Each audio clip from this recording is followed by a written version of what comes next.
joining us as player coach. Yeah. How does it feel? Exciting, honestly exciting. There's a lot to learn and get hold of. Been here, obviously.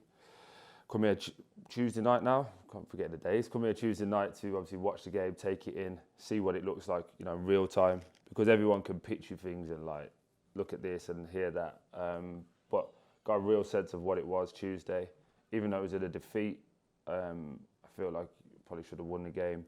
Had enough chances to create and score, and I think the sending off was a key point in the game. But obviously know a lot about the club, like historically as well, because I had a lot of players from my Watford days that came here, so like Dale Bennett, Eddie O'Shoddy, people like that. So I always kept an eye out on Forest Green, and I know Cooper as well, Mark, for a long time. So yeah, it's just been one of them clubs for like years, just keep an eye on. And obviously the owner is, not afraid to A, speak his feelings, B, go against the grain, and also put his money where his mouth is. And I kind of resonate a lot with that, you know what I mean? So yeah, good place to be, good place to work. And then obviously the fundamental and the reason we got it over the line is because my relationship with the gaffer. So what that can do from our chats in under 18s at Watford to where we are now, I think both footballing people both want the best for our careers, which obviously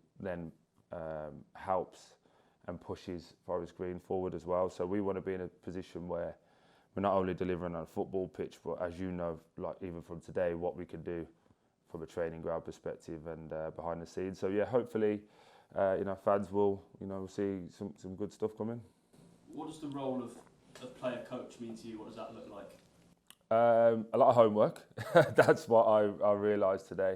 It's I keep using this phrase, but it's like it's not the next 10 months, the next 10 years. Like, what does my life look like after that? I was fortunate enough to go and see Gareth Southgate yesterday and have like 3-4 hours with him, just chatting management, football, all the things. As a player, all we have to do is turn up at the times that we're given to do. Do you know what I mean? There's so much that operationally goes on behind it, and I've been fortunate throughout my career where, because I've been captain, I've been able to see a little bit of what goes on behind, but not actually the full in depth. So I've done my badges, like done my A license and stuff, and I want to just get to a point where, it's, to be fair, totally honest, it's scary, but it's exciting. Do you know what I mean? And I think it's a sweet spot to be as a 35-year-old in life. How long have you wanted to take the jump into coaching? How long have you sort of thought about it? About 3 years, about 3-4 years. It's always, people always telling me that I'll be good at it because of how I carry myself and how I conduct myself on a football pitch and around the place. But I think like you do the courses and like any course, like learning to drive, and you do your driving tests, and then you learn to drive afterwards, if that makes any sense. And done my courses, and I'm like, yeah, this is all right, it's cool, but it's not able to be me. And then last year, with the help of John Eustace at Birmingham, we did a lot of coaching, and Matty Gardner and Keith. I was able to do a lot of work there, so saw what it was really like from a coaching point of view, and it just whet the appetite. And I say, with the contacts I've got in football, I'm able to go and see how other teams operate, and it's something I want to be good at. There's no point doing something, part of my French, half-arsed. I want to do it properly. And you've worked under some really high-profile coaches in your career. Who have been your main influences throughout your playing career, do you think? I think Deeney obviously is the one that jumps to mind. Deeney's proper football man. Like, he knows his stuff. I think from like the creative point of view, I've had a lot of different experiences with different cultures in terms of Italian coaches, Spanish coaches, Portuguese coaches. So Gianfranco was very good as well. Gianfranco Zola, Marco Silva was excellent, and then even people that I didn't really get on with, but I could appreciate what they were doing. So Walter Mazzari, fantastic tactical coach. So to be able to take those experiences and then keep them for what I've got. But I've been fortunate. I've played with some very, very good players. Do you know what I mean? That are all internationals and played in the Premier League for many a year. And there's just behaviours that you pick up and learn. And hopefully I can pass that on to the lads that we've got here. But it's also remembering that I'm also a coach as well. So the way you deliver it, how you say it, they're all things I've got to learn to, put right. But you are here to play as well. So Of course. What can fans expect to see from you out there? I don't know, if they watch training today, it could be a mixed bag. I think is the way we'd describe it. No, do you know what? Honestly, it's exciting. The way that the manager wants to press and play, and I feel like it suits my game. He feels that obviously as well. That's why he signed off on it. But there's a challenge, isn't there? There's what, four other strikers here at the moment, and you've got to go and take your opportunity when it comes. Now I feel like my skill set is different to their skill set, but also I'm aware that, like Matty Stevens has started the season really well, scored a lovely finish the other night, works his socks off.